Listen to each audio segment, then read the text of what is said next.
Welcome everybody to episode 7 of The Mayor and I, during which I, Lindsay, speak to Nick Buckley, MBE, and ask him a series of questions, have a chat, two friends in the pub. Welcome Nick to edition 7 of The Mayor and I. So I've got to start with the burning question first of all, Nick, of this, which is, where have your Che Guevara pictures gone? Because you had not one, but two Che Guevara yes, I did. pictures on here, which attracted a lot of attention. I'm sick of the attention. We've talked about it before. They were mementos from a trip I did to Cuba that I bought for a couple of dollars each in the airport on the way home. And I thought, they'll look good on the wall. A memory of going to Cuba. And every time we put a video out, and every time I'm on the news, it's like, are you a communist? Why don't you get the communists to vote for you? What's that picture? It's like, I'm just sick of it.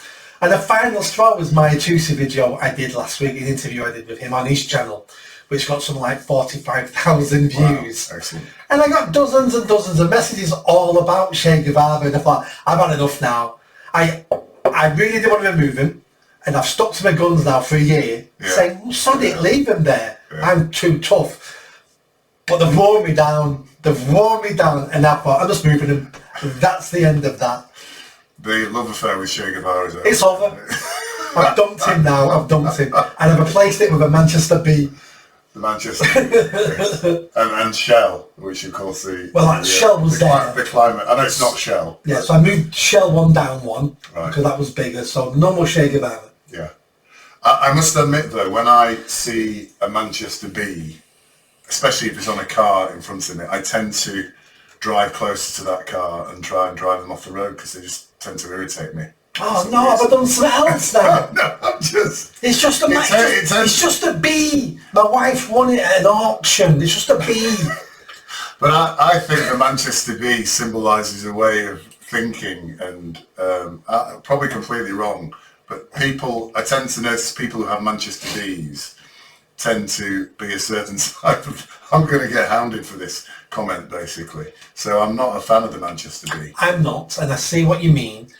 Most of the people who got a Manchester bee tattoo after the arena bombings were a lot, not all of them, a lot of the ones who'd never had a tattoo before were left-wing people. I decided rather than be angry and solve the problem with Islamic terrorism, they'll make a stand by having a bee tattoo on them.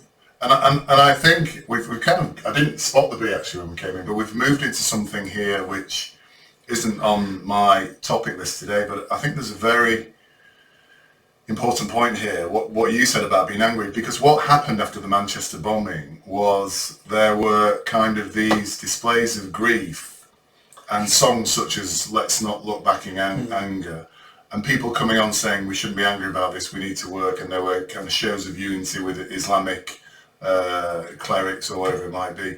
And my thought process at that time, and it sounds... we never discussed this. I thought, why shouldn't we be angry?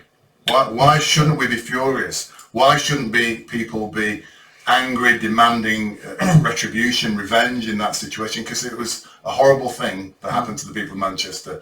Innocent men, women and children were killed, mainly young children, young girls. My view is we should be angry about this, and we should do something about this, and we shouldn't talk about healing and all that, and my view is that the Islamic clerics and everybody else should have also been angry about this if they represented their community and they didn't think this was a fair representation. Yeah. But we didn't do that, and things like the Manchester Bee happened, and this kind of very passive reaction to horrific events that seem to occur within particular or from representatives of particular communities seem to be almost brushed over and dismissed. And did you feel that was the same way at the time? Absolutely. Can you imagine another time in any other country where you'd have such a horrendous terrorist attack and there was no backlash to the community that those people came from? Yeah. I remember the IRA bombing campaign. Yep. Irish people were punished for that They in were. this country and across the UK. I'm not saying it's right, I'm not saying it's wrong, I'm just saying it happened. But I think there was also a reaction by the government as well to the Irish bombings, to the Manchester bombing. Yeah. And I think at that time, the government did react to those situations. There were punitive measures taken against the IRA, against... Yeah. do you remember that crazy thing I think it was in the 80s, where any interviews with Sinn Féin were dubbed over? Do you remember that? I don't know if you did remember that. Yeah, I do. But that was our government reacting to a terrorist organisation.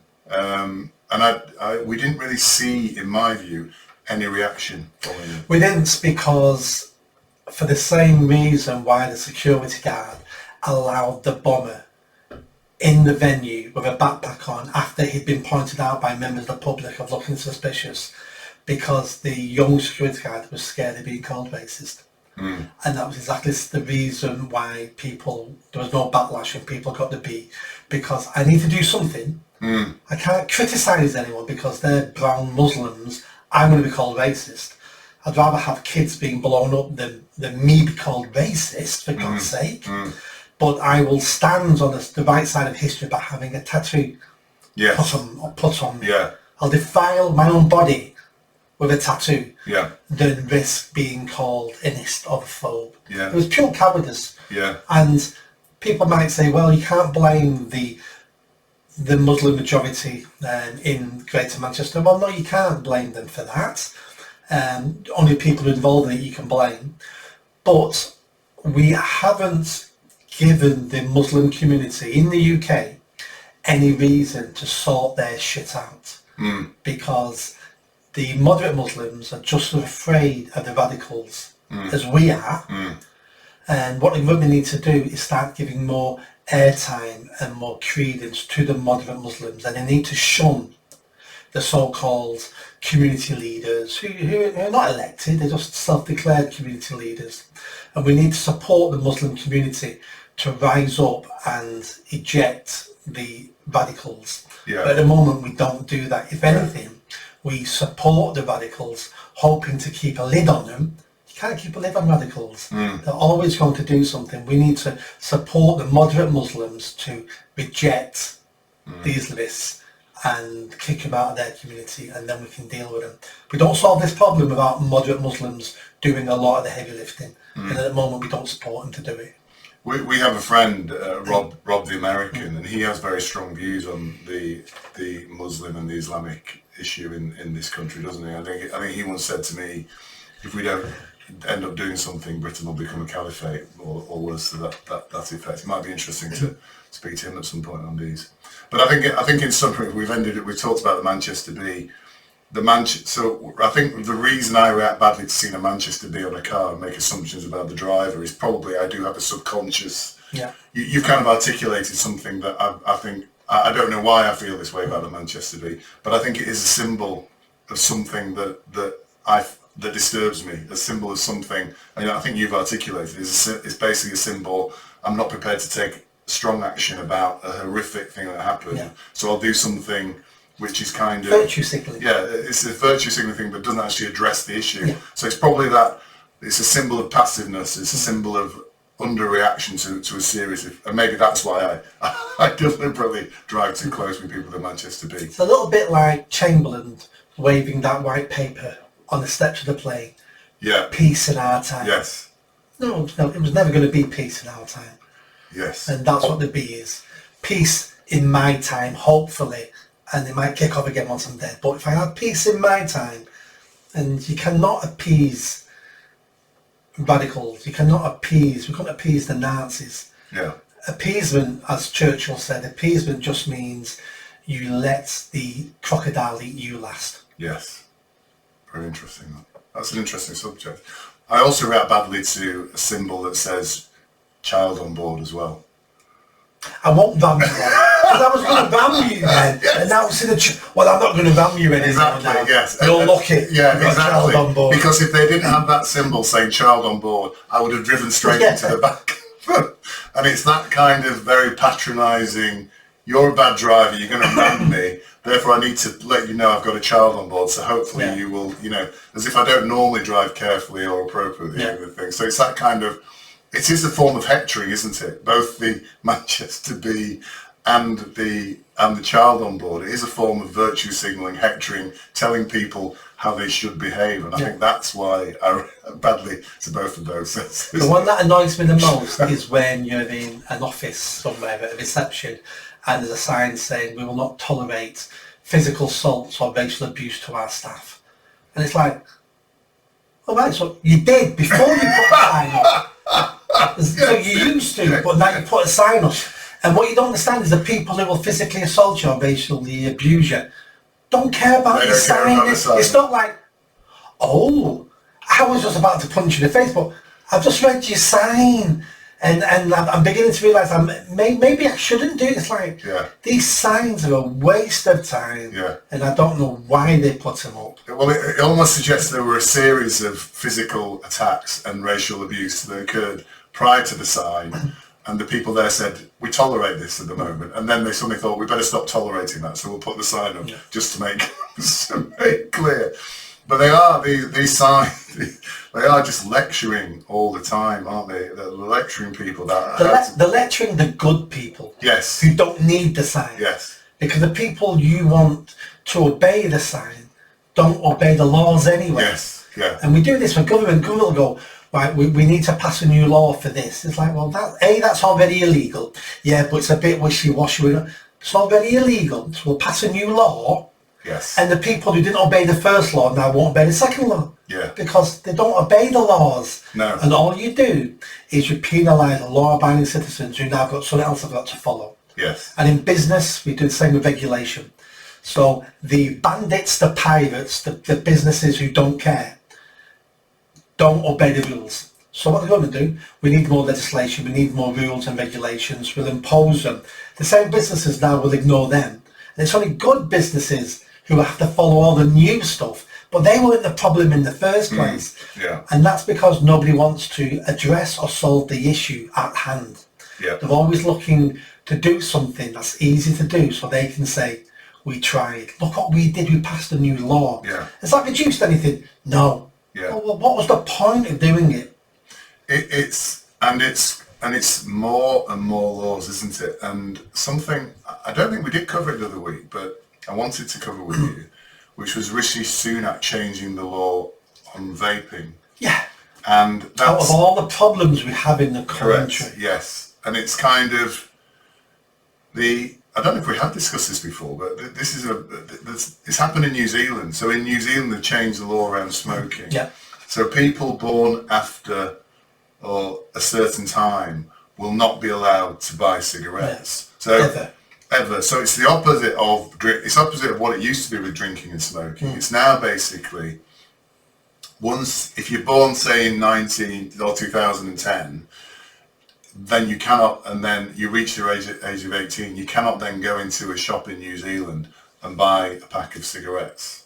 So basically, older people can buy cigarettes. Younger, but it's not people under 18. So you could be a 40-year-old. Yeah. A 40-year-old adult man who, has a good job, has a fantastic, does whatever, cannot, in a few years' time, will not be able to go into a shop in New Zealand and buy a pack of cigarettes. But a 55-year-old will. But a 55-year-old will, who actually is technically more vulnerable to cigarettes. Isn't that called discrimination? Yeah. I think it is. And I just think that kind of legislation is a massive infringement on civil liberties. I'm not a smoker. I never have been a smoker. But I really dislike the attacks that have been happening on smokers since I was a young man. When I was young, you could buy a pack of cigarettes. It was you weren't supposed to sell them to under 18s, but people did buy them. And people who went out, earned a living, chose freely to smoke and do whatever. So it started very subtly at first. So the first thing was stopping smoking in restaurants, which to an extent I agreed with, because it could be uncomfortable if you're in a restaurant, you're not a smoker, and somebody's smoking at the table. Yeah. Then they stopped smoking in planes, because when I first used to fly... The planes was way before stopping. It probably was in restaurants. Then it started to be, you couldn't smoke outside in restaurants. Then they started changing the packets, then they increased the tax. Yeah. And there's this constant battle, constant attrition on smokers, making them feel as though they're some sort of criminals for something that's a legal thing. And this is the point, isn't it? It's not like heroin. This is a legally approved drug that is sold, that has a government tax on it, but they're made to feel like criminals, and it just gets worse and worse. And then, you're right, all the issues we have, Rishi Sunak suddenly comes out and says, I think it was, you can't buy disposable vapes or something. I can't even remember what it was. It was something to do with age and buying things like that. And it's more, once again, legislation, not common sense. Legislation to try and create what they believe is common sense and behaviour in people. Yeah. This is what we're talking about here, isn't it? We are. I mean, smoking, tobacco, the tar in tobacco has killed millions of people. Yeah. And it's extremely dangerous. And we know that now. Do we, I mean, I can see both sides, but what we need to realise is if they can ban smoking, what's next? Could be alcohol. I'll go crazy if it's alcohol. It's the only thing worth living for in my life is alcohol. But then what comes after that? Dangerous sports. You can't go paragliding anymore now. Or this, or that, or it's just control. We're either a free person in a free country or we're not. Yes. You only can be free if you're given the opportunity to ruin your own life. Yes. Or to kill yourself. I agree. That's the only way you can judge if you're free or not. Now, we hope people won't smoke and people won't kill themselves or be a burden or damage themselves, but they have the right to do that to themselves as long as they're not damaging anybody else. Yes. When I worked for the airline, I can name it now, the airline's gone, BMI Airline. Yeah. During our training, I had a discussion with someone who'd been there years, and he told me the reason why we banned smoking on planes wasn't safety. It wasn't customer comfort. It was because every plane every 6 months was costing us thousands of pounds of cleaning the air vent system full of nicotine and tar. I would imagine so. And we blamed safety, and we stopped people smoking on planes, and it saved us a fortune on every plane. I bet that's the case. That was the case. I bet that's the case. Because I don't think they actually clean planes very often now between flights. They come in, flip them around, send them out again. And they don't need to, but they would have to if people were smoking as well. Just because of the cigarette ash and all sorts. I bet that's true. I bet it was a profit motive. Oh no, this guy was working there for 20 years, so that absolutely was. You know, he was there when it was happening, and they were being told how much he's going to save, and it was that because he said there's no incident in European aviation of a fire on a plane. Yeah, no, I so he said there wasn't. So it was all about that. They jumped on board to save money, but private business can do what you want. Yeah. And then but then the government changed the law then, so the competition had to ban smoking as well. Yes. So if they'd left them to decide, then you could have smoking airlines and non-smoking airlines. Might prefer to go on a smoking airline. They would choose, the market would decide. In fact, I think a lot of people would choose to go on a smoking airline, I think, because there's a lot of smokers. And you see them when they get out of the airport, first they do is a cigarette. But it is an addictive habit. But I think your point is really good, isn't it?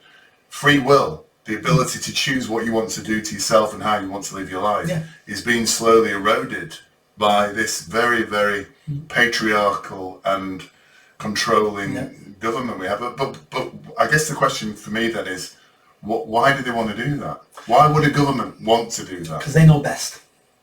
Because we know best. We've been to university. We've got a degree in political science or gender studies or something.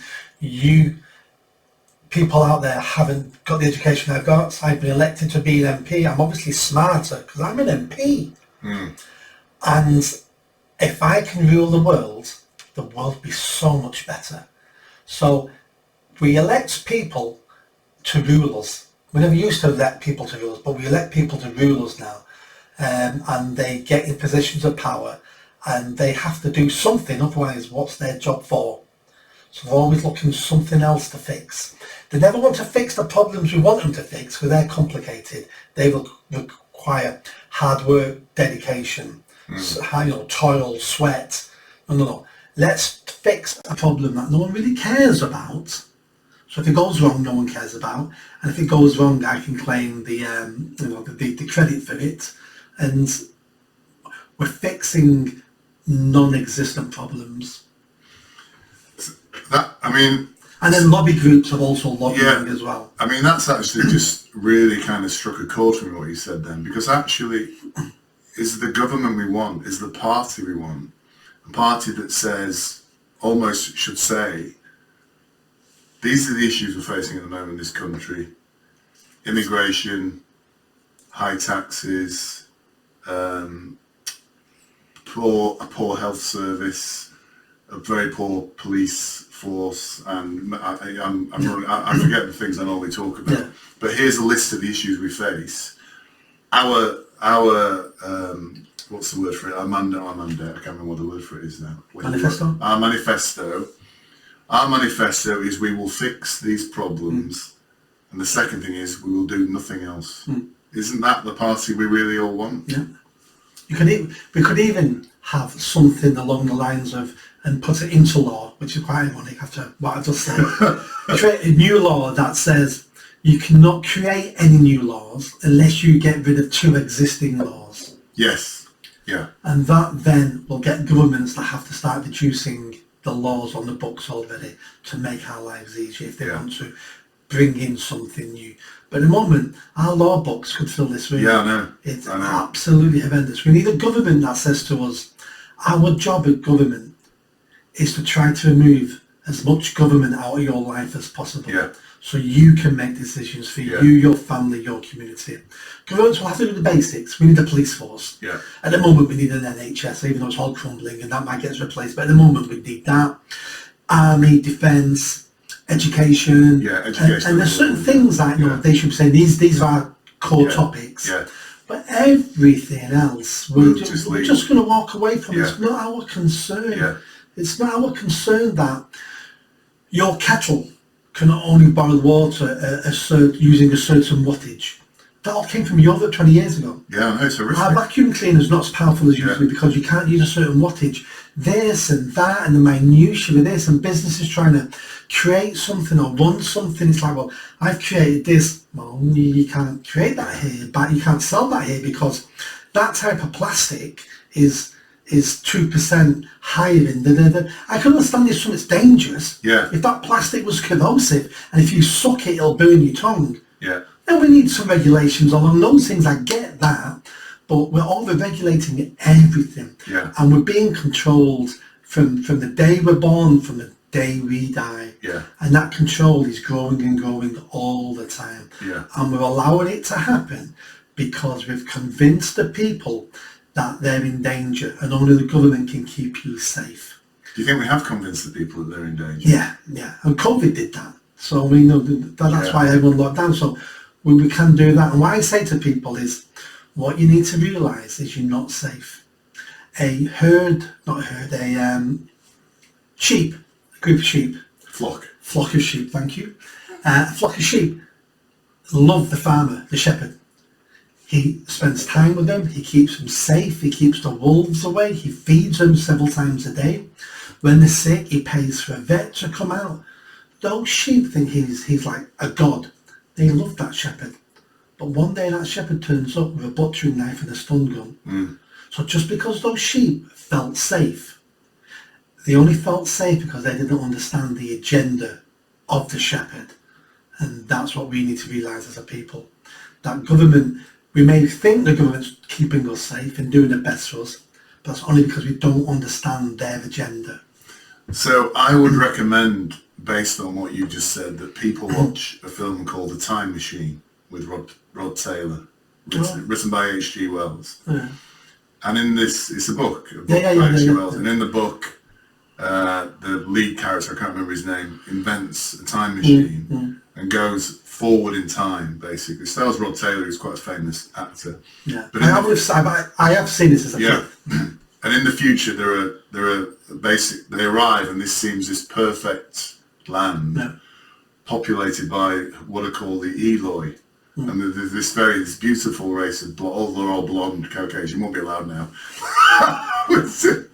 They're all beautiful and relaxed, and they're having and there's bowls of food around. They're eating and they're living this fantastic life. Then, and Rod Taylor's like, oh, this is, he falls in love with one of the girls, the eel.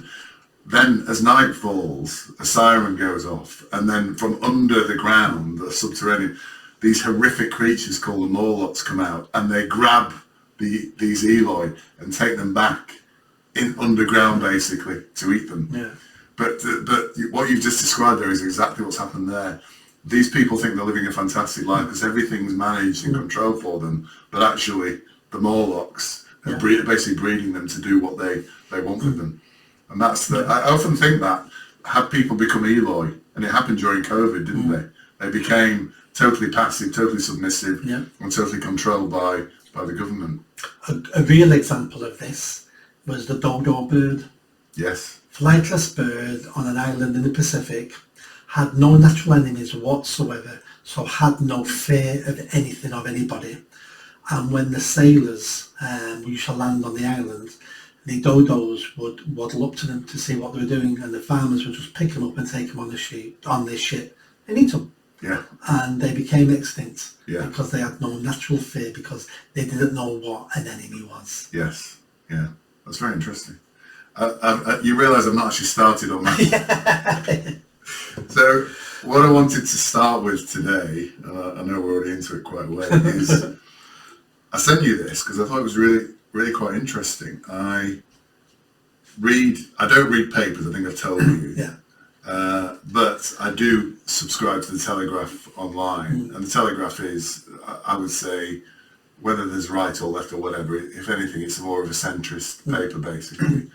And I just opened it up yesterday to look at the headlines, just and these are I'm just going to go through the headlines very, very quickly, and just really I want your opinion on why these are the headlines in a national newspaper.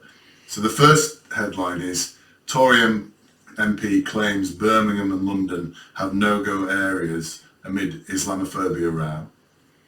The second headline is multiculturalism is dead, it took a fool like Lee Anderson to prove it. Third headline is Suella Braverman condemns hysterical row about Islamophobia. Fourth headline is cat killer to serve at least 24 years in prison for murdering stranger. Then it says Guardian writer boycotts newspaper failing to tell readers that the cat killer, the one who was referenced, murderer, was transgender. Then it says Stonewall funded Church of England guidance and said, these are headlines on the front page of the Telegraph. Stonewall funded Church of England guidance has said primary school children can be transgender. Ethiopia demands auctioneers return shield looted by British soldiers. And the final page, Charlotte Church, I think you know she's a singer, under fire after leading choir in rendition of From the River to the Sea. Next headline, Lord Mandelson walks out of synagogue after Labour anti-Semitism row. And the final one is Sir Lindsay Hoyle, my namesake, denies request for new vote on ceasefire. Now, the question I want to ask you, Nick, after reading those headlines, what the hell has that got to do with us? Any of it? What the hell has that got to do with our lives, the issues we face in our lives, with this country, and everything we have to put up with in this country? I would tackle this from a different angle, and I would say it's fantastic we have all those headlines. And you're expecting a joke, aren't you? But no. And the reason why it's fantastic is because the culture war is now the main war we're fighting now. Hence why the Telegraph, every single story really is a culture war story there, ranging from transgender to Islamophobia to the Speaker in the House of Commons, to Ethiopia demanding treasures back. All these things, not even 10 years ago, 5 years ago, would have been maybe in the newspapers, but several pages back. We're now in the process now that these things are mainstream. And why I'm happy it's mainstream is not because these are proper stories, but because everyone's interested now. Everyone's awake. Everyone is fighting these stories. They may be on my side or your side or their own side, or they may be woke. Doesn't matter. Everyone's fighting these stories now, and it's in the national consciousness. And now we're fighting it it will be resolved one way or the other. So you see this as a positive? Yes. You think now the veil has been lifted? Yeah.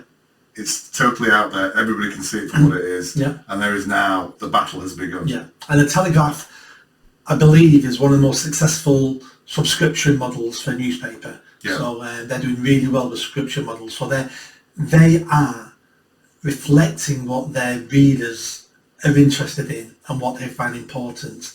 Hence, why all the headlines are around that, because their readers now, I'm not saying all their readers agree with me, I'm just saying their readers are interested in these things because they're fighting and they want to understand more and they want one side to win or the other side to win. And we're getting to a critical mass now. We're going to see what happens at the next general election, how much this culture war influences the general election. In fact, we're going to see on Thursday in the Rochdale by-election, if George Galloway wins the by-election, which is a very good chance he's going to, that could change British politics overnight. That we had a safe Labour seat where a stranger, basically, who doesn't even live in the area, turns up and says, "I'm standing here now," and he says, "I'm putting Gaza first, the people of Rochdale second." He said that to a round of applause. Is this the guy who's been struck off by the Labour Party? No. Sorry, I'm getting... So George Galloway runs his own party called the Respect Party, the Workers' Party, something like that. It might be Respect. He was a Labour MP decades ago. He got thrown out of the Labour Party. I actually like George Galloway. I think. Sorry, I'm not saying his politics. I like his oratory, his speech, and his style is phenomenal. He's got a great presence about him. I completely agree that there's something about him. I disagree with lots of things. Yes, I don't necessarily agree with his politics. But he's a very good speaker, campaigner. So if he wins, I've also had rumours from Westminster that if he beats and wins heavily, Conservative government might call an early election 2nd of May, because they'll see that as, Free Palestine is damaging Labour votes. We're never going to have a better opportunity to reduce our losses than now, because the Islamists will take votes off the Muslim bloc vote, and that I'm hearing rumours. It all depends how big. So it's almost we know we're going to lose. Yeah. Let's lose now when we'll have a better majority. We'll reduce Labour's majority because of what's happening with the Islamists. Yeah, that's interesting. So that's Thursday evening. So that'll be the day. That's a day after this comes out. So we will know the result because it'll be Friday. This comes out. Right. Okay. So we'll know. So actually, I'm taking now comfort from when I read those headlines. I was near despair. Yeah. But I'm actually now taking comfort, and I agree. I think I agree with you. I think you're right. It's out now, isn't it? People are talking freely and arguing about it now. A couple of years ago, nobody verbally would say I'm against mass immigration. Yes. Everyone's saying it now. Yeah. A couple of years ago, people wouldn't have said, I don't want a trans woman in women's sports or in changing rooms. Not everyone. Lots of people are saying that now. Yeah. Things are changing. That's actually made my day. Good. Nick. Leave 50 quid on your way out. That's made my day because I hadn't thought about that, but of course you're spot on that one, basically. Just moving on from that, and it's threaded through those headlines. And it's a question I want to ask you, because I find myself asking myself the question when I saw this happening. And I genuinely don't really know the answer. So maybe you can give me the answer. So why was, and this is all related to Lindsay Hoyle, and I want to ask you about that as well. But the first question I want to ask you is, why last week did the British government vote on a ceasefire, or vote on whether or not there should be a ceasefire in Gaza? Gaza being a small Middle Eastern, I'm calling it a state, I'm not even sure if it is a state, Nick, so you might have to correct me. A small Middle Eastern state that has no relevance to Great Britain. Why was the British government voting on that? Now, I suppose the reason I'm asking this question, I genuinely believe, even if they'd voted on a ceasefire and it'd been voted in a majority, that Israel and Palestine don't give don't give a damn and will to be totally disinterested in that. And I kind of understand the Israeli psyche. I know a few Israelis, and they have a very, very strong, determined view on their state and protecting that state at all costs. So much to the effect, I remember once an Israeli guy saying to me, if Palestine or this happens, we'll just drop a nuclear bomb on them. That's the way they think. They have a very tight view of their country and protecting their country and things like that. So whatever we said, they would completely ignore anyway. So why were we voting on it? Right, first thing is, do you remember what America did after 9/11? Yes, they created the Homeland Security and... I meant more than that. Oh, sorry. They invaded Iraq. Afghanistan Yeah. and Iraq. Stayed in Afghanistan for 20 years. Yeah. Killed hundreds of thousands. Went into Iraq. Created a civil war. Created ISIS. And no exaggeration, millions died. All because just over 3,000 Americans died on 9/11. Did anyone say, oh, you overreacted? You should only kill 3,000 people in Iraq or Afghanistan because you only lost 3,000 people yourself. What hypocrisy here. So why did we have a vote in Parliament? Two reasons. The first reason is what you just said then. Would anybody listen to the UK government that we've just voted down for a ceasefire? We've got little councils all over the country voting for ceasefires. And again, it's virtue signalling. And it's because I need to be on the side of the good people. And in our society at the moment, we have oppressors and we have the oppressed. And Israel has been deemed the oppressor because they're more powerful, and the Palestinians have been deemed the oppressed. So I need to be on the side of the oppressed. During the Second World War, if we had the capability to drop a bomb on Berlin and wipe it off the face of the earth and kill so many million people, I'd have pressed the button. I ain't got a problem. So when you're at war, you kill as many of your enemy as possible. And that's what Israel's trying to do now. Why was this brought to Parliament? It was brought to Parliament, in my view, as a trap for Labour. So the SNP put this forward. And the SNP knew the way they worded it, a lot of Labour MPs couldn't vote for it. So the SNP was setting Labour up as a trap. So their MPs a lot of them wouldn't vote for it, which would upset the Muslim bloc vote and cause them issues, because the SNP know they're going to be wiped out in the next election. So this is a political ploy to get more votes for the SNP, yes, or destroy voting for Labour. Yeah, exactly. So that's what happened there. So then Keir Starmer saw the trap, because he's not an idiot, saw what was going on and realised we need to put an amendment to that. And if we put an amendment to it about release the hostages, two-state solution, that means my guys can vote for it then. Still call for a ceasefire, but with those two things added, my party can vote for that. And why would that allow the members of the party to vote for them? Because that was included in the SNP bill. Yeah. So one of the criticisms at the moment for people who are shouting Free Palestine is, but you're not shouting for the hostages to be released. Oh, I see. People who were kidnapped. Yeah. You're not asking for a two-state solution. You're actually saying we need to wipe Israel off the map, and all the area be Palestine.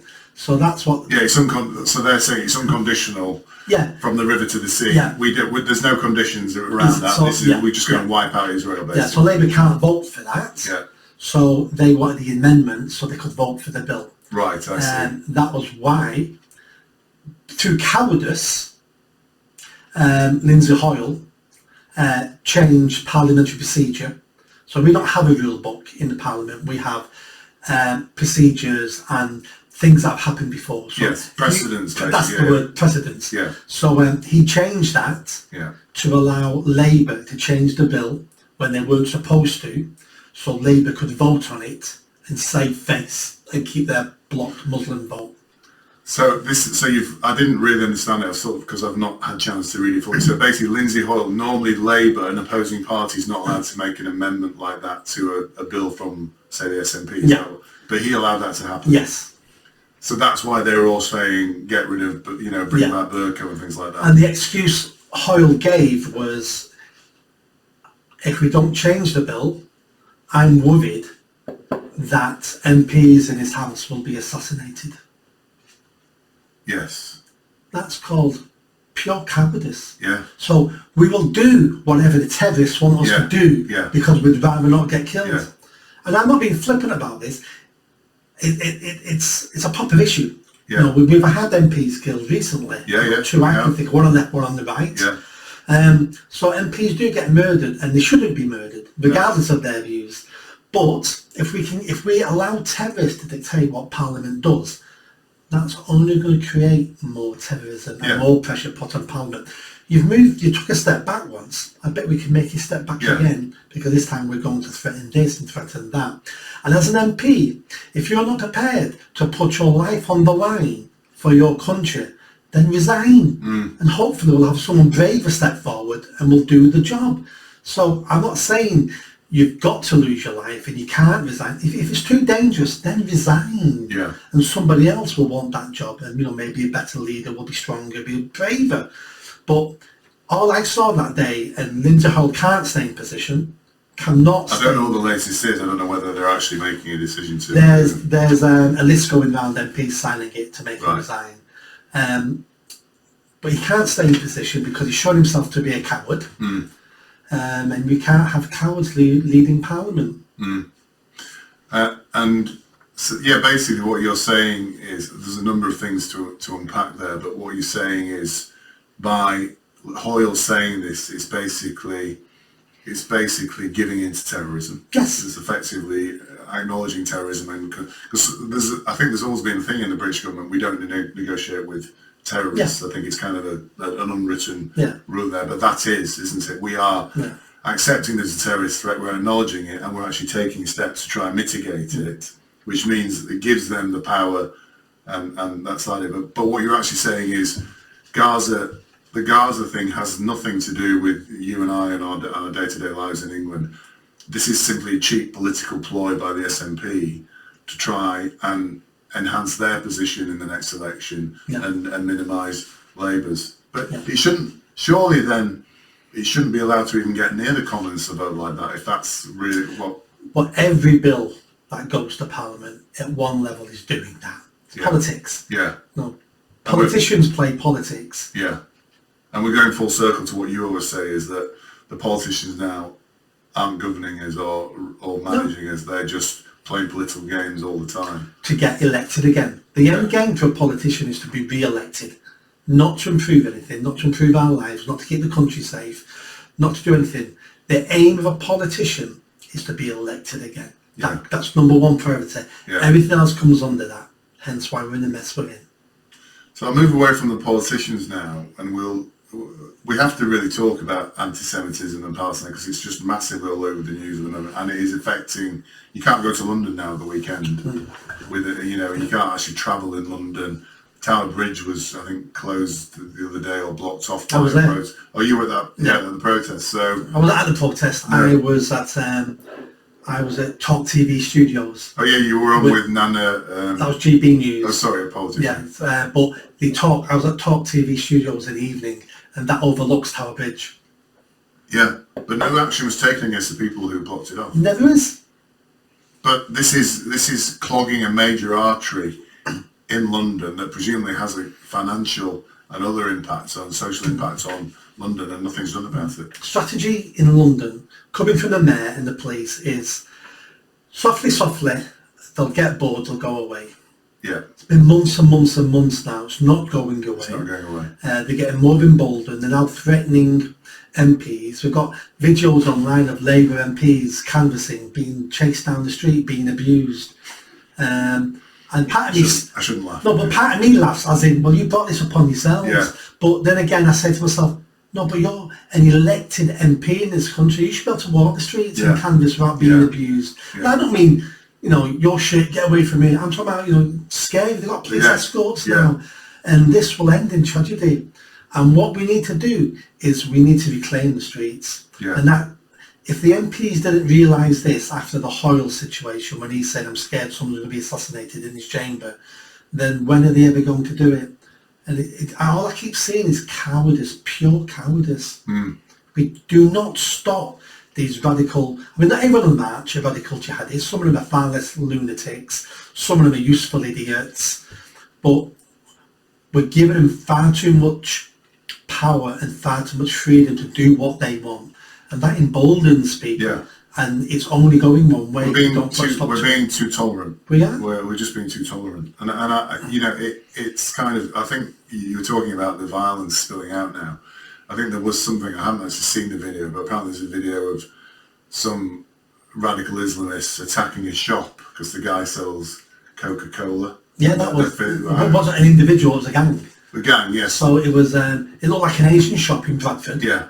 Takeaway. And both sides are fighting with chairs and sticks outside the shop because they got attacked because they sell cans of Coca-Cola. And they can't sell cans of Coca-Cola because Coca-Cola is sold in Israel. I know. But I'm sure there's lots of years ago there was something called the Coca-Cola Wars. Yes. And that was a battle between Pepsi and Coca-Cola that dominate certain countries. Yeah. Who would have thought they'd turn into real wars? Yeah. I didn't realise that was the reason, because Coke is sold in Israel. Yeah. And it's probably very popular in Israel. That's horrific. And that is how pathetic and stupid the Free Palestine movement is. They're not fighting or demonstrating on something tangible. You know, we have, you know, there's tens of thousands of Gazans who've been killed, many of them children. There's some horrendous things happened there. That's what they should be demonstrating about. That's what they should be bringing to public attention if they wanted to change, you know, the UK's opinion on it or apply external pressure on Israel. There's things you can do, but when you get to the base level of no Coca-Cola, you've lost the argument. You're now just thugs looking for any excuse to commit violence. Yeah. Just on the numbers of people killed, and this is actually one of my questions today, on the question of the numbers of people being killed in Israel and Gaza and horrific as we know it is. There was a very interesting article by Douglas Murray in The Spectator this week. I don't know if you've read it, but he talks about the number of people killed in Israel, and I think he's added up the numbers in the past whatever period of time, and it's something like 60,000 between both sides being killed. He then goes to move on and say, why, again, what is happening here? Why is the reaction to this level of killing, which is horrifically high, obviously, but at the same time, Assad in Syria has killed, the number is believed to be in the region 600,000 Muslims in the past decade or whatever it would be. And then in Yemen, we have the same issue again relating to Saudi Arabia and the killings there. And these again are Muslims being killed by Muslims. Why are the progressives not talking about the 600,000 murdered Muslims in Syria? You just answered the question yourself. Muslims killing Muslims. Yes, in all cases, Muslims so killing Muslims. That's okay. Yeah. Jews killing Muslims, we don't like that. Right. Okay. So it is part of the anti-Jewish hatred. It's also the hatred of Israel. And it was only last month Pakistan evicted 1.5 million Afghans out of the country. Yes, they did. 1.5 million Afghans. Yeah. We can't deport anybody from this country. Yeah. Pakistan just deported 1.5 million Afghans. Yeah. Not a word said. Yeah. A couple of million Uyghur Muslims in China in concentration camps, being sterilised, being brainwashed, being abused. Have you seen a march about that? No. So part of it is... So that's Chinese doing that to Muslims? Yes. So that's not a Muslim killing a Muslim, is it? So we've got... it's communists killing Chinese Muslims. Yes. Yeah. That's acceptable. Yeah. Because as we spoke about last week about bullies, China's too big. Yes. China's too big.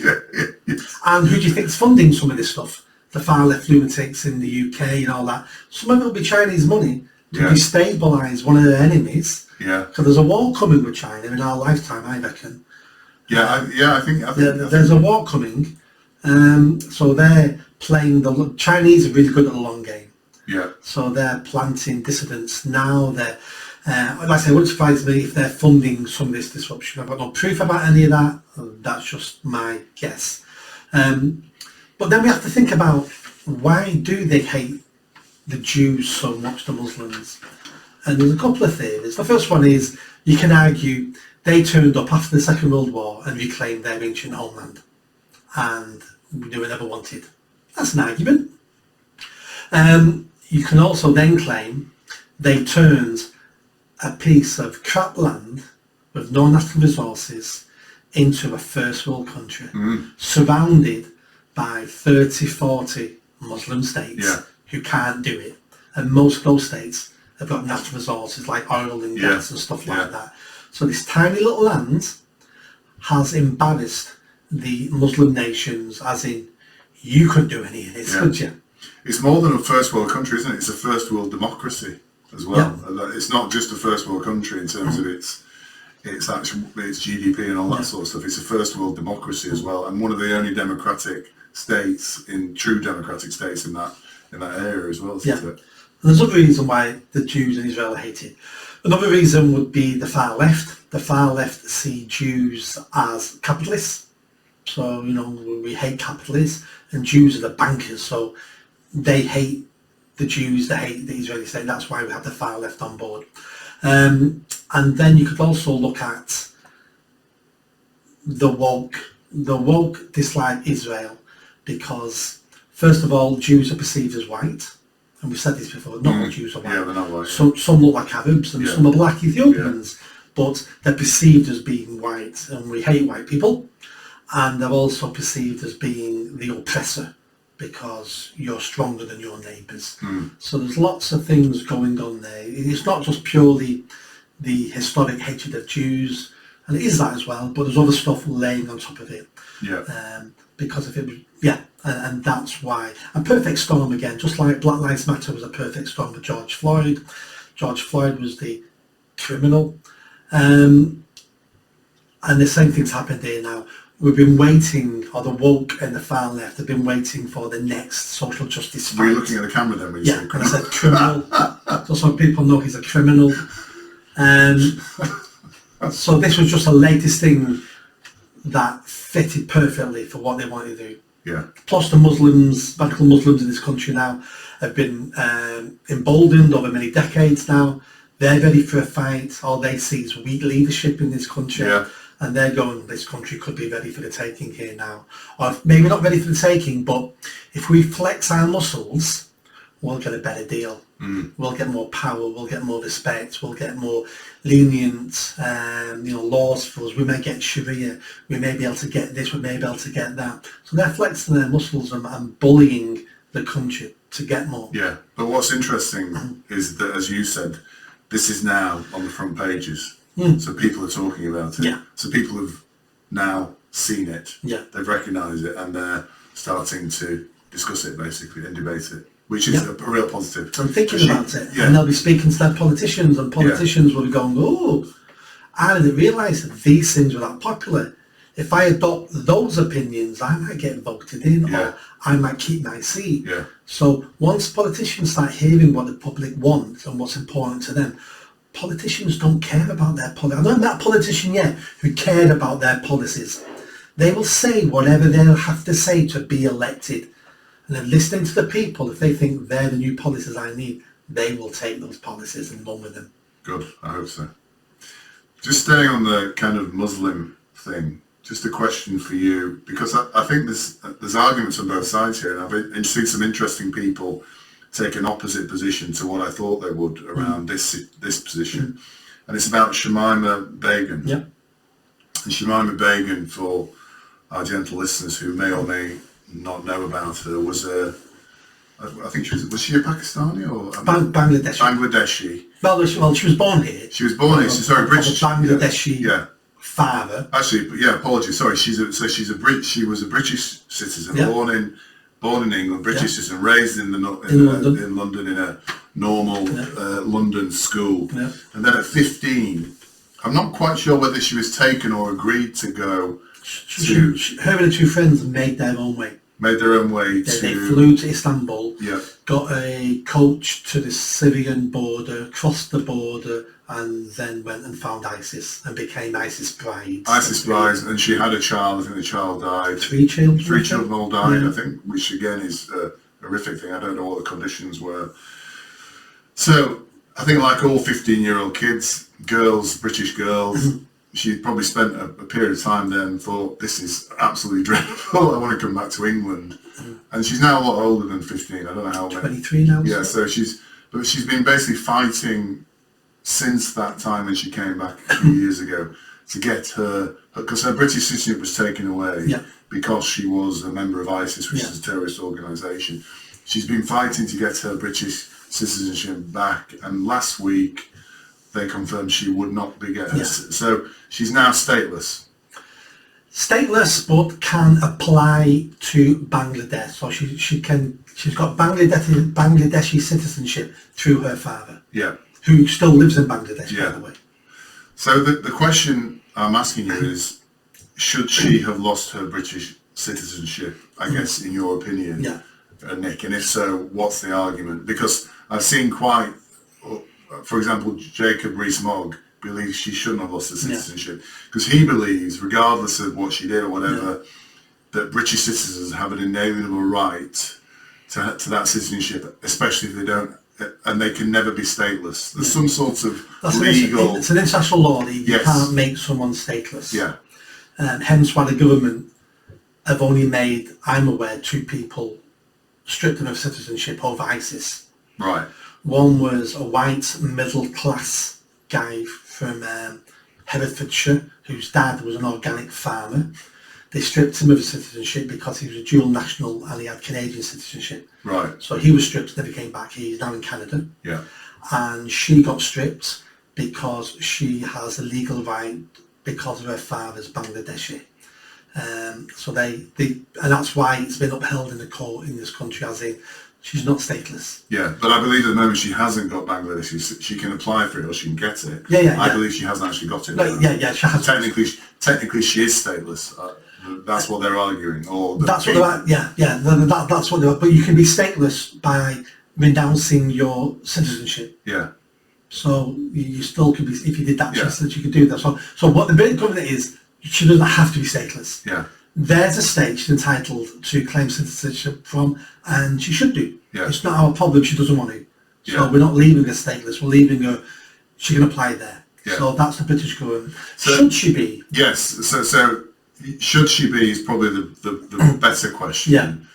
Because the argument for me may be, I'm not saying this is an argument, but if I was putting an argument, I'd say she was a 15-year-old kid, highly gullible, obviously indoctrinated, went into a situation that it was totally inappropriate. She went to, got pregnant 3 times, realised that she'd been brainwashed or whatever, and came back and said, "Can I come back?" Basically. So the ending's incorrect there. Okay, fine. So the ending wasn't she came back. The ending was the Syrian army beat ISIS. She was still with ISIS. She was captured as a prisoner of war, put in internment camps, where she stays up to today. Right. So she's still in Syria or on the border of Turkey. Yeah. She's in an internment camp for former ISIS fighters. Yeah. And she's stuck there. Now, should she have been stripped of her citizenship? So the argument for that will be, she left this country, and by her act of leaving this country and joining our enemy, that by itself de facto was her relinquishing her British citizenship, her allegiance to this country. And she joined a country, it was called ISIS. ISIS had a huge sway of land at the time. It wasn't just a terrorist group, it controlled cities. It had its own taxation system. They were taxing villages and places like that. It was its own country at that point, not recognised as a country, but by all intents and purposes, it was a country. She joined and had citizenship of that country, and by de facto relinquished her citizenship to the UK. Now that's all fallen apart. Should she come back? And if the argument is she isn't, well, why? Well, we need to send a clear message to other people who are thinking of leaving this country and joining terrorist organisations that are enemies of ours. There has to be consequences. She may have, I mean, it's not just her, it's that white kid as well, who's now in Canada. We have to make examples of people, otherwise no lessons are learned by the rest of those communities. Is she a danger if she comes back here? Probably not, but you never know. How would you feel if she's not a danger, comes back here, and that 1 in a million chance she blows herself up and one of your daughters dies? Would you be going, well, it was worth taking that chance because of the, why would you take a chance of someone who hates this country, fought against it, was part of ICE? Why would a civilized country go, do you know what, we're going to give you another chance? I think our citizens, our law-abiding citizens who live here, their right to life comes a lot higher than her right to live here. That'd be the argument for keeping her out, both those arguments. Argument to allow her back. The main argument is she was born here, she's a British citizen, we shouldn't be dumping our terrorists for other countries to deal with. Valid point. Part of me thinks, well, tough, she's there. We don't want her. I can see which side you're veering to, Yeah. Nick, on this. I just think for the greater good, for disenfranchised young Muslims in this country who think, I want to do something exciting with my life and I'm interested in joining a jihad and I might join the next group that comes along, and what's the worst that can happen? I might get killed. If I don't get killed, I get caught. I could come back home because Shamima Begum's home and she's now a bit of a celebrity. She goes around schools talking about not joining ISIS, and she's on TV all the time, and she's got a couple of books. And if all goes wrong, that's not a bad life. Yeah. The message I want them to say to themselves is, well, I might die fighting, and if I don't die and I get caught, I can't come back. I'll never be able to come back here. I'll never see my mum again, my dad again. I'll never be able to come here. I'm going to live in some camp, a foreign jail, and if that stops some people from going, then the persecution of Shamima Begum would have been worthwhile. So I think... We used to hang traitors. Yes. We should chop traitors' heads off.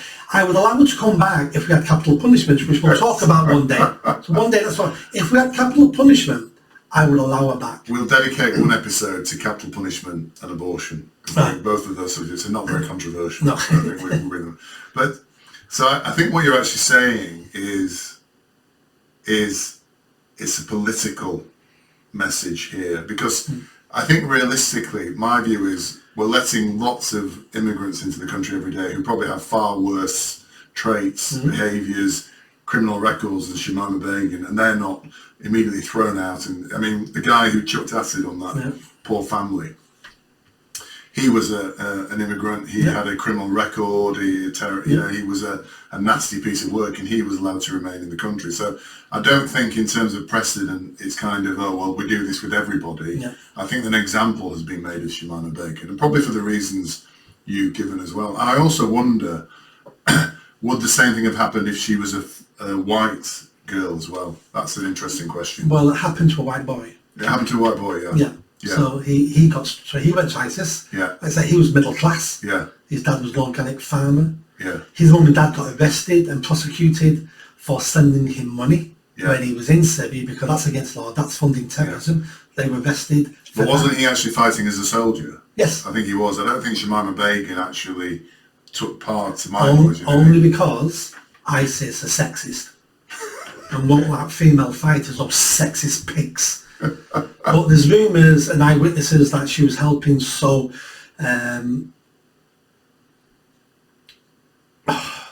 vests, explosive vests. Oh yeah. I can't remember what they're called. Yeah, explosive vests. Suicide vests. Suicide vests. We've got eyewitnesses saying she was sewing them on soldiers. Really? And there's also eyewitnesses saying she was part of the female police. So walking around telling people what they can wear, what they can't wear, reporting them. So there's lots of eyewitness. I'm not saying anything's true. We don't know these eyewitness reports. It's not been to a court of law. So there's evidence that she wasn't a passive female. I mean, she was 15 years old. The age of criminality in the UK is 10. She was 15, was very bright at school. Her and her two friends made their own way, all the way to Syria. Yeah, that's hard to do. That's very hard to do. When you're 15. Yeah. And so she got married to a Dutch ISIS fighter. He's in jail in Holland. And she had 3 children, all died. The message has to be sent. But one of the arguments is a racist argument, but that's battered away by the white guy. Yeah. Although I'd argue he had a far more active role. Okay, that's very interesting. I've got another question now, which I'm not going to ask, but maybe another time. But I'll tell you what I was going to ask. I was going to say, let's talk about Sadiq Khan, because what he's doing is, to me, unbelievable to London. But I think we say that for another time. Yeah. We've spent a lot of time on Muslims. Yeah, and to be fair, he's not going to change. No, he's not going to change. It won't be like next week you won't go, oh, we can't talk about that because he's turned into such a good man. Yeah, he's always good sport. Sadiq Khan. I liked it when he said the Labour Party are anti-racist and anti-Semitic. I thought that was brilliant. So this is a political question. You're running for the Lord Mayor of Manchester, Greater Manchester. You will put policies in place should you win. So I want to talk about somebody who tried to implement policies and was basically ejected from office. And the question is, and it's a kind of small question, but maybe with a big answer, was Liz Truss right?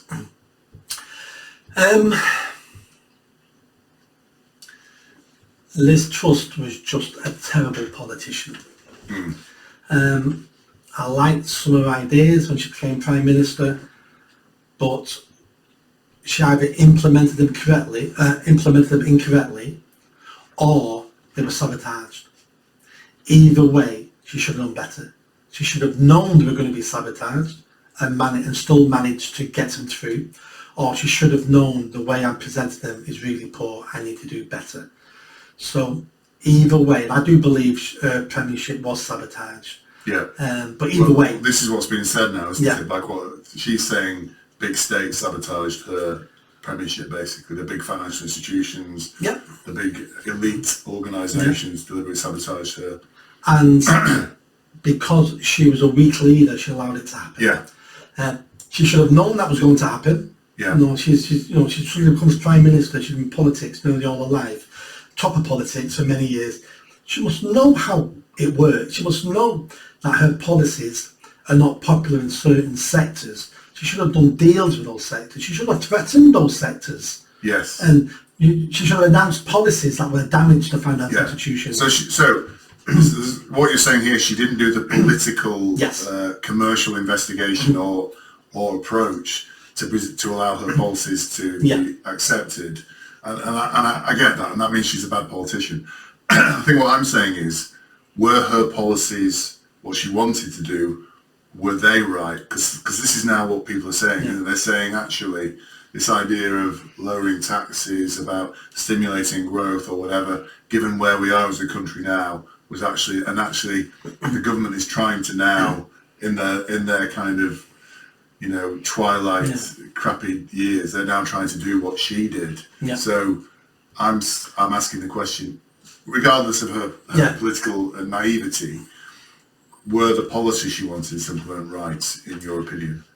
I don't know all the policies, but the ones I remember, they were right, and they'd been right for the last 14 years of the Tory government, and no one had implemented them, or wanted to implement them. Yeah. They're grasping on them now, because they've run out of ideas, and they know they're dying. Yeah. So a dying man will grasp anything when he's going under for the third time. Yeah.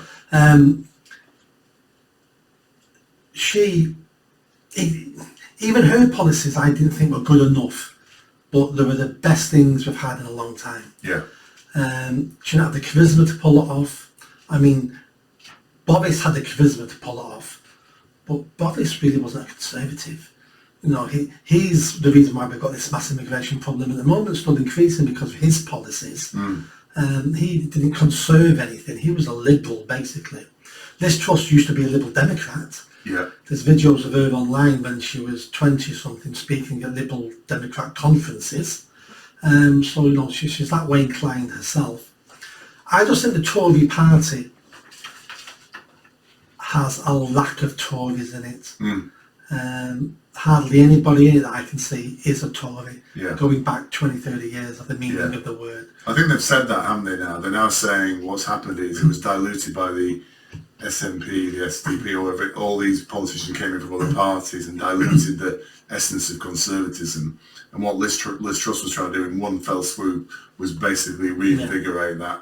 And there was just the party itself is no longer a conservative party, so they rejected that. They did, but then she resigned. Yeah. What she should have went was, you're going to drag me out of here in a box. Yeah. I ain't changing. That Thatcher said, the lady's not for turning. Yeah. She lost her bottle and she cowered. She sacked her chancellor, and once she sacked Kwasi Kwarteng, yeah. She was over. Yeah. Once you start throwing people under the bus, Yeah. you know, it's that appeasement again. Yeah. Eventually, the crocodile, it gets to you eventually. Yeah. So she was done then. She never should have sacked him. She should have said to them, no, we're going to go through hard times as ex-government. You're going to hate me, but keep looking at the polls, looking at the polls. And she should have been an iron lady, but she wasn't, because she wasn't a true leader, and she capitulated. Yeah. And Kwasi Kwarteng is probably the most highly qualified and intelligent Chancellor Exchequer we've had in decades. He's like a double first in economics at Oxford. He's got all sorts of academic. Yeah, I mean, he's a phenomenal brain, that guy. And I suspect that his policies were probably pretty sound, basically. But you're right, she threw him under the bus as well. Yeah. So we actually had a really powerful person in that role, because a lot of them barely qualified to run these. She should have played the race card. Yeah. The reason why you don't like my policies, financial policies, is because the Chancellor of the Exchequer is black. Yes. That's why you don't like it. She should have played the race card on him and watched all these upper middle class millionaires go, oh Jesus! That's what she should have done. She should have played their game. But she didn't have the bottle, the backbone, or the skills. It's a shame. Yeah. I think it's quite interesting because it's re-emerging now in the papers about Liz Truss, and I was quite interested to see that actually people are saying actually she had the right idea, it just was delivered, as you say, in the wrong way. Yeah. And speaking about delivery, and I'm going to go abroad now, because I'm watching this, I'm sure you are as well, which is Donald Trump in America. And I think my question for you is, and I think your answer, I suspect I know what your answer is, and I think your answer will probably be correct. And my question is Donald Trump going to win the American presidential election, and why? At this moment in time, it looks like he is. They're going to be such a campaign, and it's going on now, and if there is such thing as a deep state, that's already trying to stop him. I don't think there's ever been an election in the modern times in the world where every institution, everyone who matters, are trying to stop someone being elected, and that's happening now in America. He benefits from having Joe Biden as his opposition at the moment, but the rumours are Biden's not running. It's going to be changed. Well, the rumours are they're going to bring in Michelle Obama. I don't know if you heard that. I've heard that. I can't see that being true. Yeah. She hasn't got the political experience. If she was going to be brought in, she would have been parachuted in as a senator or something. They would have had her somewhere building her CV, even if it was a fake CV. But I can't see her running. But Trump's doing well at the moment because he's up against Joe Biden, who shouldn't be in the chair, shouldn't be in that position at the moment. It's basically elder abuse, what they're doing to that man. I don't even find it funny anymore now because it's elder abuse. Yeah. So it's actually a very good point. You kind of move from a point where you're laughing at Joe Biden to actually thinking, what are these people doing to this poor old guy? Yeah. Absolutely. Yeah. Because they keep pushing him out into very. I mean, my mother-in-law had dementia, died of dementia.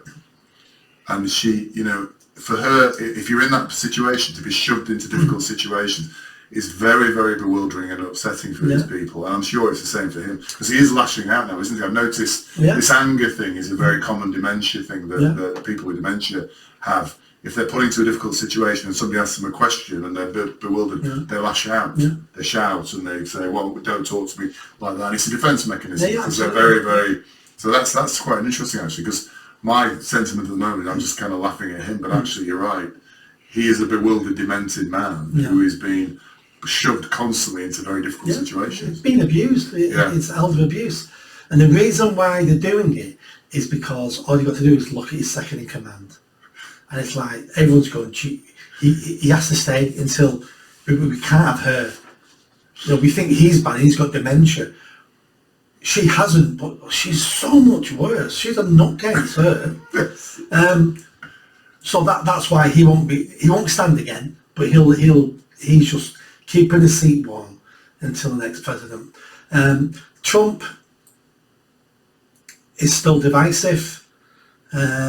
But the country's going to hell, like our country's going to hell. Yeah. You know, mass migration has a problem all over the world. It's a huge problem in America. You know, we've got immigrants in America assaulting New York police officers, being arrested and being released same day, no bail. And it's like, what are you doing? We've got, you know, illegal immigrants murdering people and being released with no bail. It's absolutely shocking what's going on over there. The bills, New York City is almost bankrupt. Anyone who turns up at New York City now is giving an ATM card, and it has $70, $80 on it a week putting in. What do you mean, immigrants, you mean? Yeah, anyone who turns up, any legal immigrant turns up in New York now gets an ATM card. And you wonder why they're flocking to New York. They're shutting down schools and turning them into house the migrants. Yeah, I've heard that. The black community, the long-term black African Americans, I don't like the word African American, but just to let you know what I mean, are kicking off. Where's our money? Our streets are becoming more unsafe. We live in unsafe areas anyway, and they're becoming more unsafe because all these illegal immigrants are moving in. What are you doing to us? Everyone's kicking off, so I can't see how the Democrats win again, especially against Trump. Trump's got unfinished business. He's going to be a rocket this time when he gets in. I think he played it far too safe the first time round, because like we all do. I think he was surprised. He's surprised he won, but then it's like, oh, let's not upset Trump. I will upset people anyway, but let's not. But this time he knows he's got 4 years, and he can never stand again. You only can stand twice. Correct. So he knows he can't stand again, so he'll just go for it. He's just going to do it. And it'll be entertaining. So I want him to win, even if it's just for the entertainment value. But compared to what he did last time, he did a good job. No foreign wars. Hardly anyone had a war because he wouldn't allow it. The economy was growing. It was only COVID that killed the economy. The economy was growing really well. More black Americans were in employment than ever before. He was doing amazing work. And when I say he was doing amazing work, he was doing amazing work by removing government.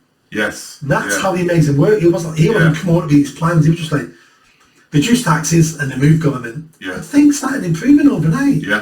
So we'll see what he does this time. And if he wins, it'll be a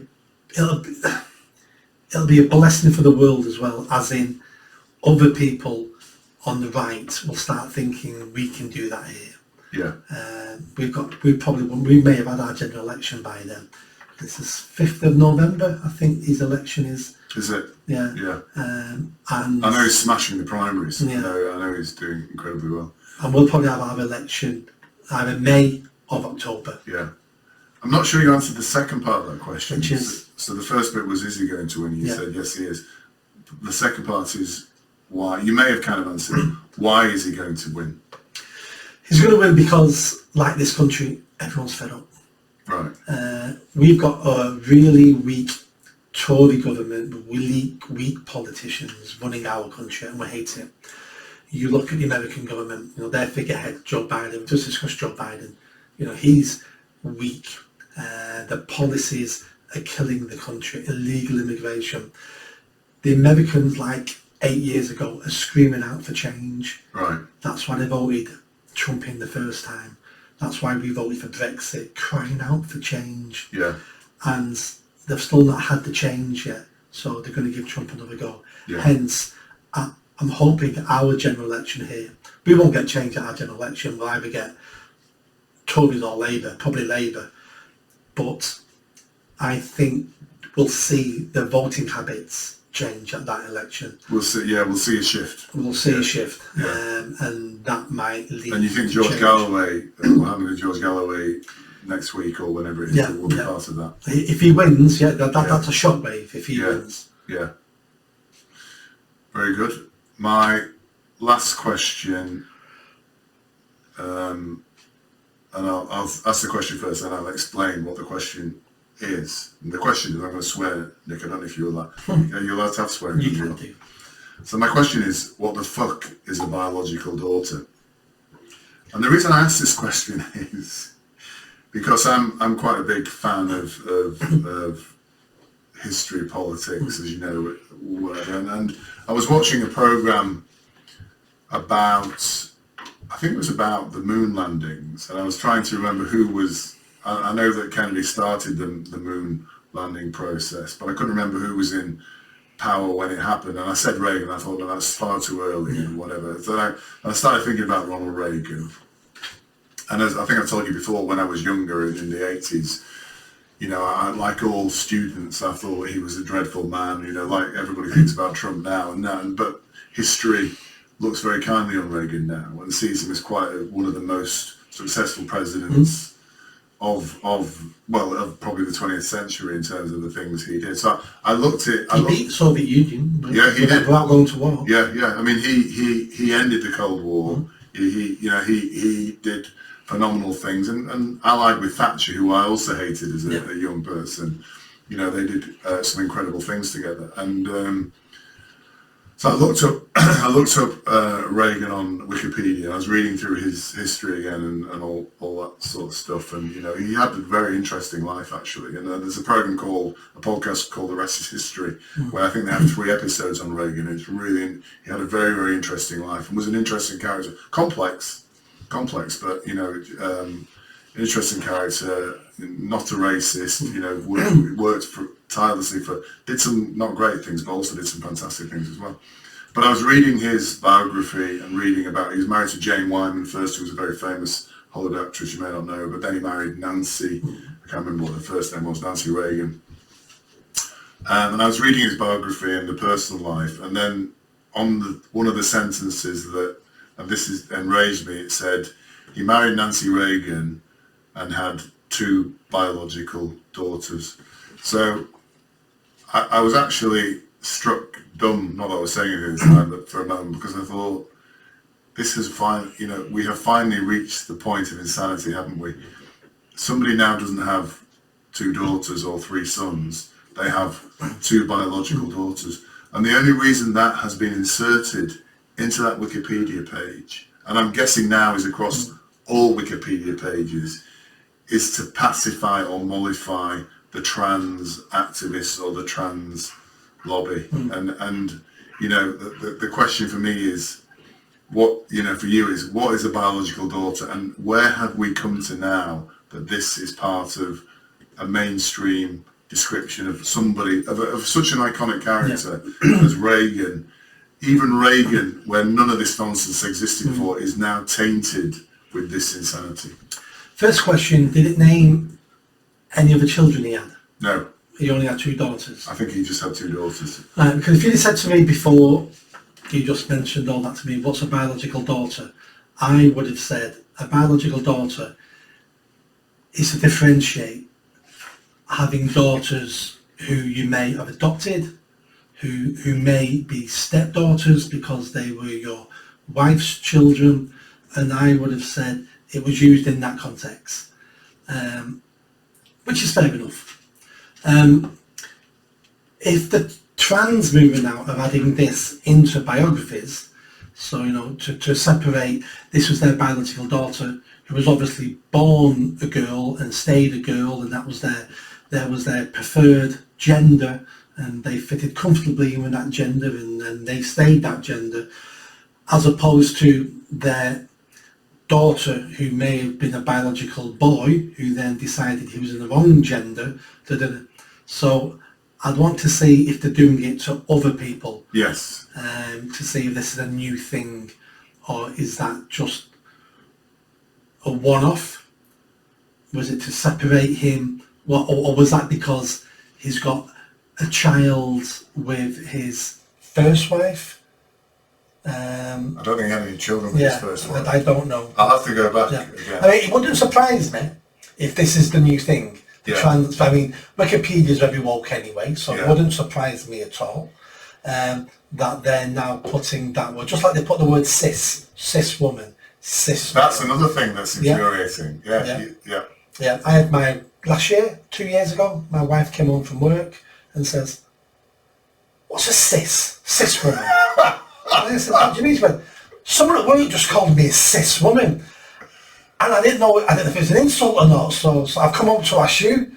So I explained it to her and she went, "I'm not a cis woman, I'm a woman." Yeah. So maybe they're adding biological now to differentiate. That wouldn't surprise me, because how dare you say that Pete is not my daughter? Yeah. So he's my daughter, so maybe we need to differentiate. So sure.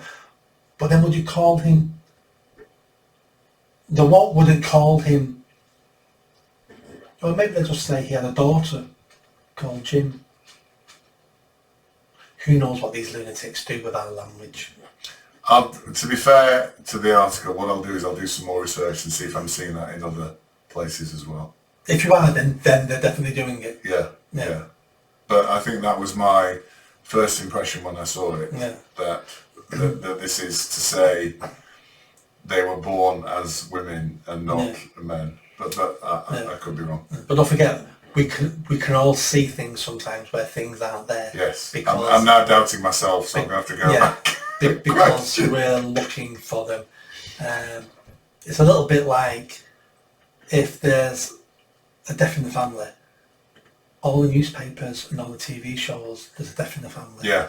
Or you just smashed your car, and then next thing you know, everything you've got a car smash, and you start seeing things everywhere, but where you wouldn't have noticed that much before, because so you may have done that, I don't know. But be interesting for next time. Find that out for next time. I will find out for next time. So I think today, Nick, you've given me some comfort with the headline bit, because I now know that actually it's a positive sign, not a negative sign, so I'm quite pleased with it. So it's been quite calming for me today. And I hope you guys are happy that I'm not a communist anymore. So I'd just like to thank Nick very much for this session, episode 7 of The Mayor and I. Nick Buckley, MBE, best of luck in your campaign. Cheers. Thank you. If you like that video, don't forget to subscribe to the channel, hit that notification bell and comment. And if you like what I'm saying about running for Mayor of Greater Manchester, then stick around. Tell your family, tell your friends. The only way I'm going to have a chance of winning is a grassroots movement. So be part of that movement and hit that bell. Thanks.